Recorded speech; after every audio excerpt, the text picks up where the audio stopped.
யாரா அந்த பொண்ணு? அப்ப இவ்வளவு நேரமா ஒரு பொண்ணு நினைச்சுதான் வாச்சியா? என்ன உன்ன நினைச்சா வாசிக்க முடியும்? யார்ப்பா அந்த பொண்ணு? அதான் நான் கேக்குறேன். இல்ல எந்த பொண்ணை கேக்குறேன்னு. நான் ஊர்ல வந்த உடனே பாம்பு பிடிக்கும் போது இருந்தாலே அந்த பொண்ணு. டேய் மாமா பொண்ணா? ஏன் மாமன் பொண்ணா? உனக்கு யாரா மாமன் பொண்ணுக்கு படையப்பா? அது ஓ மாமன் பொண்ணு.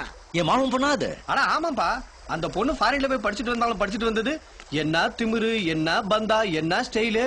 ஃபாரின்ல படிச்ச பொண்ணு மாதிரி தெரியலையே. என்ன தெரியலங்கற? கார்ல வந்து அப்படியே ரெக்கையை தூக்கிட்டு இறங்கும் போதே தெரியலையா? அந்த பொண்ணு பிளைன்ல வந்துச்சுப்பா, அந்த காரு கப்பல்ல வந்துச்சு. தரையில ரெண்டும் சேர்ந்து போடுற ஆட்டம் இருக்குதே யப்பா. அப்பா குண்டப்பா, நான் சொல்றது அந்த பொண்ணு இல்லப்பா, அது பிரச்சோதகப்பா. நான் சொல்றது சாத்விகம்ப்பா.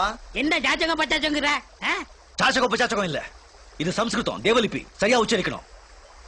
அழகேஷன, பெண்கள்ல 3 விதம்: சாத்விகம், பிரச்சோதகம், பயானகம். ஐயோ ஒண்ணு புரியல. இதுக்குதான் யாரையும் மெட்ராஸ்க்கு அனுப்ப கூடாது. புரியுற மாதிரி சொல்லுப்பா. சொல்றேன்.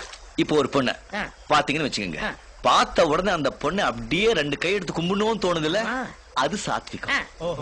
அதே ஒரு பொண்ணை பார்த்தா பார்த்த உடனே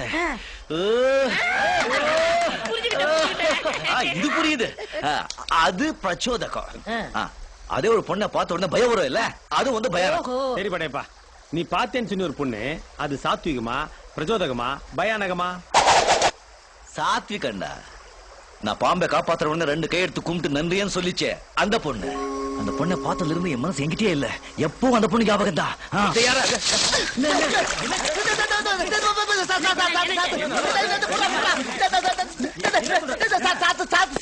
சாத்துக்குடியா? சாம்பார் சாதம் சாத்விகமா? கூப்பிடுப்பா. அது என்னது?